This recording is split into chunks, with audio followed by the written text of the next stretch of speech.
mais koo xamante ni la ci xeetu manipulation bi muy def bu ko Sénégalais yi comprendrewul ñu bëri nañ dugg ci erreur gis ngeen ñun Pastef les patriotes du Sénégal ñun dañoo réincarner la rupture mais mu nekk benn rupture bu gën a profond ci àdduna mooy ñu xam ne dañoo subir injustice ci biir Sénégal ba tax na seen suñu teg kenn injustice ci biir réew mi ndax mënuñu ñu jaay doole ba ñu xëy jël réew mi jaay te doole te ku comprendre ni Barthélémy Dias dafay manipulation da ngay jàpp ni ñun dañoo jug ñee di ko jaay doole te fekk amul Barthélémy Dias jotewul ak Ousmane Sonko jotewul ak parti Pastef jotewul ak Bassirou Diomaye Diakhar Faye Barthélémy Dias li ko sonal lenn kese la mooy dafa bëgg a jël mbir mi bëgg ni mooy boot le chef de l'opposition sénégalaise pour xeex Ousmane Sonko pour mën a am dara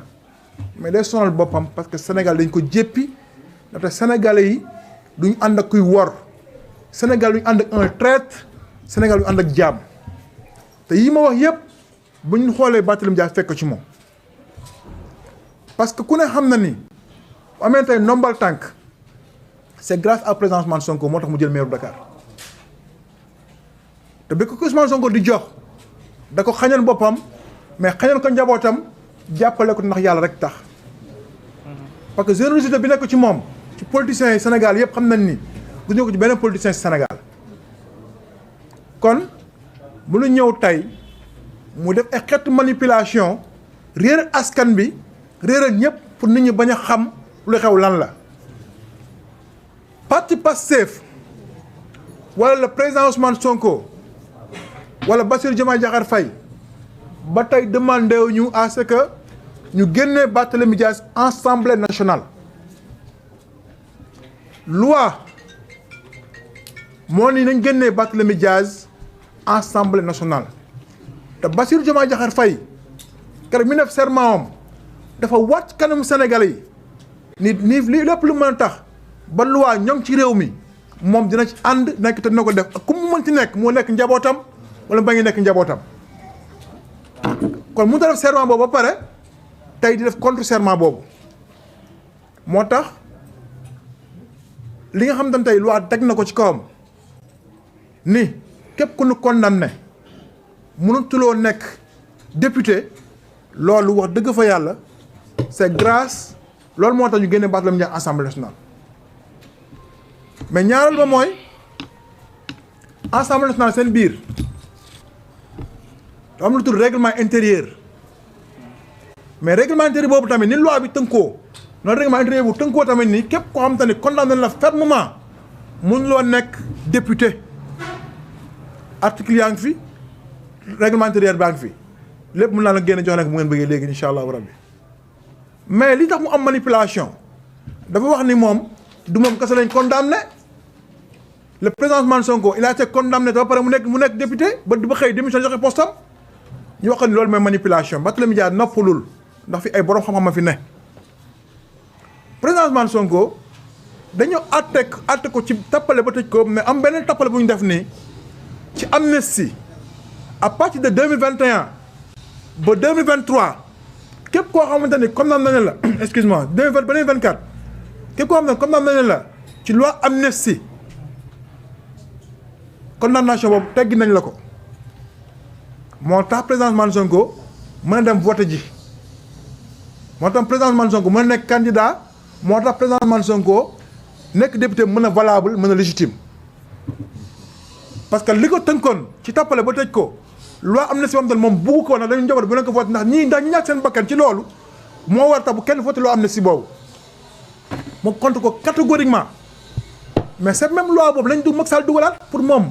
mën a nëbb rey ñu fi rey ak crime yi fi def ak tappale ñu fi def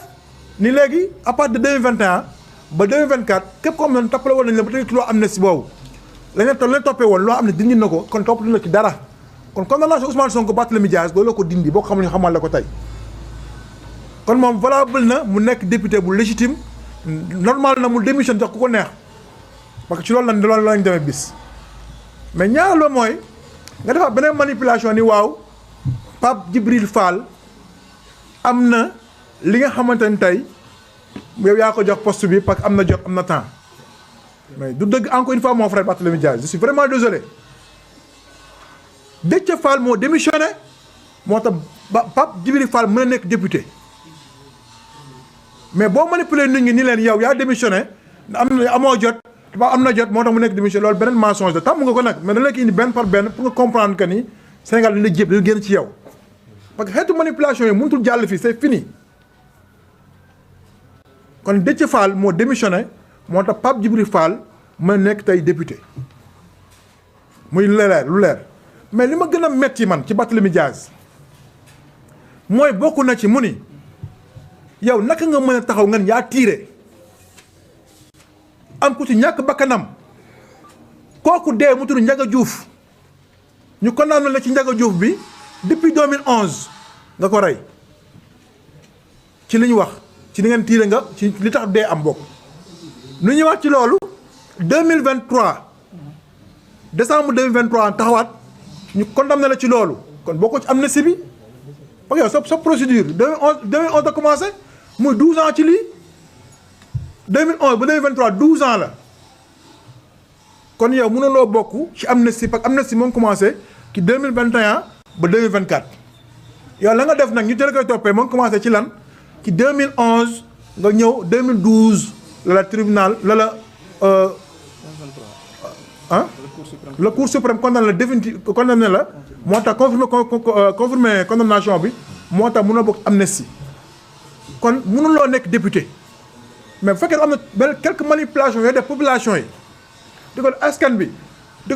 ko def journaliste yi fay gaaf dafal nànk fii mooy Sénégal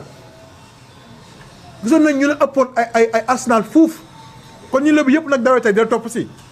gis nañ ku ne daw na dañoo jël jàppale si xeex bi mais ñoom nañ noppalu parce que ñun Pastef ñun duñ sañuñu ko ci àdduna mukk jaay nit ñi arrogance mais sañuñu tamit jaay bépp benn Sénégalais bi gën a ndaw di ko teg injustice ndax xam ne la mooy injustice ndax dund nañ ko met suñu trop mais met xool Sénégalais met suñuy waaju met suñuy soxna met suñuy doom kon naka lañ mën dundee lu métti loolu ba pare di ko teg nit kon baat nañ waxoon ci dëgg ñu dund teg injustice mukk ci àdduna billaay léegi moo ko tax ma xeexal la bañal la ko mais parce que da nga nekku ci dëgg te waxuloo nit ñi dëgg loolu mooy problème bi mais li gën a garaawaat mooy naka la Ndiaga Diouf mën a deewee ci deeween bu méttee noonu mais nga koy bàkkoo mais li ma gën a métti ci bàkkoo bi chaque jour yow yaa ngi insulté mémoire am amuloo conscience que ni nit moo faatu quoi nit moo dee amuloo conscience que nit ku dee la toppee ba condamné la ci loolu Barthélémy Dias amuloo conscience que ni ngay saaga chaque jour mémoire am ay waajuram ay mbokkam ay magam ay rakkam ay jigéenam ay xaritu soxnaam ñoo ngi lay xool bët te chaque jour nga insulté mémoire Ndiaga Diouf ba kañ